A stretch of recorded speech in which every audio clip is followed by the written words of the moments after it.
Welcome to the Style and Strategy Podcast, where personal brand meets leadership and style. I'm Sonya, a personal brand and style coach who's been exactly where you are, juggling career and business success, personal growth, and finding a style that truly fits. After decades in corporate leadership, I've learned that showing up isn't just about what you do. It's about how you align who you are and how the world sees you. This season, I'm bringing you practical strategies, bold insights, and honest conversations to help you amplify your presence, unlock your next level, and lead with clarity and confidence. Let's dive in. Welcome back to another episode of the Style and Strategy Podcast. I'm your host, Sonya, and thank you so much for being here today. So this episode is a little bit different and one that I've been wanting to record for a little while now because I finally got around to watching the Blackberry movie and it was recommended to me, and it was so good to be able to finally sit down and watch that, and I really enjoyed it. And I think for me, really, it was the nostalgia that kicked in. Who remembers the Blackberry? For me, I vividly remember that full keyboard, that little red blinking light, that rollerball. And then, at that point in time, I recall I was working in a stockbroking firm, and having that, it was the ultimate status symbol at that time. And then all of a sudden it disappeared, right? And what felt like overnight, and it did force me to go, after watching the movie, force me to go and have a look. Actually, where did they go? What happened to them? What are they doing now? And so that was really interesting. They did disappear, and that was due to the iPhone coming through. But why did they disappear? What happened? Because they were so innovative at that time. And it really was because, they didn't evolve. They really believed, and this is just my perspective, and especially after watching the film, which is obviously someone's interpretation of what occurred, but they really believed what got them there would keep them there. And they really held on tightly to that identity that the rest of the world had actually outgrown. And so I thought that really made me reflect, think about, our identities and, fundamentally believe in that you really need to dress for you. And so as I watched that movie and then started to reflect back, it linked back to a lot of the work that I do with clients. And I thought it would be good to take you through some of that. So I would love you to imagine sort of your current presence, your current leadership presence, not your capability, not your career, but how you're showing up today, visually, energetically, and strategically. And then ask yourself the question, am I communicating a version of me that is current? Or is it one that perhaps I'm holding on to a visual identity that's outdated? Because what I see again and again, especially with high-performing women, is they have evolved because they've worked so hard to get to where they are and to the positions they've got to, but their wardrobe hasn't really caught up pace. Their visual system, really, their present hasn't. So they're leading with this incredible 2025 brilliance, but they're showing up in an essence of them that was a few years back, with a brand that may be a few years back from then, made from decisions of the person they were back whenever that might be. And so when you're still dressing and thinking and showing up like this other version of yourself, even slightly, this lag comes up. It doesn't really showcase the best version of you. It could be that you don't feel fully aligned, that you're not fully seen. Perhaps you might be still second guessing your choices. And you might be wondering why people may not be responding to you in the way that who you are now in this new world. So when I reflect back in the movie, Blackberry didn't fail because the product was bad.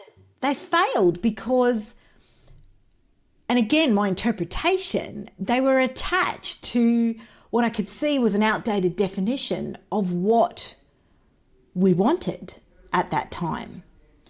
They didn't adapt to what was coming in front of them from the competition lens and how that shifted the way we worked, we communicated. And so here is where this parallel kind of hits.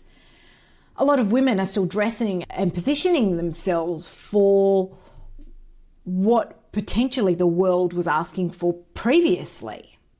And the question for me is, what do you want? How is your presence really going to be aligned to who you are? Because the world today needs more authentic leadership. The world today needs more courage in leadership. The world today needs leaders who are going to be so resilient when it comes to the constant wave of change. So your style should be keeping up. So your style, more than ever, needs to help ground your presence, whether that's in the boardroom, whether that's in a office, whether that's on the weekends. It needs to reflect you more than anyone else. So the question isn't, will I fit in wearing this? The question is, does this reflect the woman I am now and the direction I'm going? Because if the answer's no, then you might end up like Blackberry. Not because you're doing something wrong, but because your system hasn't updated to support you. So I just want to stop for a second and make sure it's really clear. This isn't about intelligence, capability, or ambition. In fact, the more high functioning and capable you are, the more likely this is potentially happening, right? Because it's the last thing on your mind. But you've already built so much momentum across your career and your self-leadership. Sometimes it's hard to stop and reevaluate your presence from the ground up. Your calendar's full, you're delivering results, you're doing the thing, you're doing everything, right? The decision fatigue is there. So one of the key final levers you might need to be pulling is your style. And the systems and the energy you adopted really early in your career. Because at a certain point, they become invisible to you. Just like the way in which Blackberry were so grounded in their design. So here's something I want you to have a think about. Presence isn't necessarily about looking elevated. It's about signaling who you are now, clearly, consistently, and unapologetically. And that's what I do in all my programs when I work with my clients one-on-one. It's not just about building a wardrobe. It's about building a leadership presence from the inside out, because that includes identity mapping, leadership trait anchoring, visual strategies based on the energy of your next season. And yes, a wardrobe that is going to support you without friction, right? Because when you're clear on who you are and you've got a system that supports it, you don't just look the part, you own the room before you even speak. So today I'm going to leave you with a few key reflections to think through. So one being, are you holding on to an aesthetic that belongs to a past version of you? Are you dressing for a role that you've already outgrown? Are you relying on systems, visual or energetic, that no longer match your capacity? If so, you're not doing anything wrong. We've never been taught this stuff. Right? We're just expected to know. So what you need to recognize is that you've hit a new level and it's time to update the way you show up for you. Because the women who evolve, who stay relevant, remembered, and who own their presence aren't the ones who hold on, but they're the ones who redefine the standard. So the next time you look in the mirror before a big meeting, ask yourself, am I showing up as the leader I've already become and where I'm going? Thanks for listening in. I'll see you in the next episode.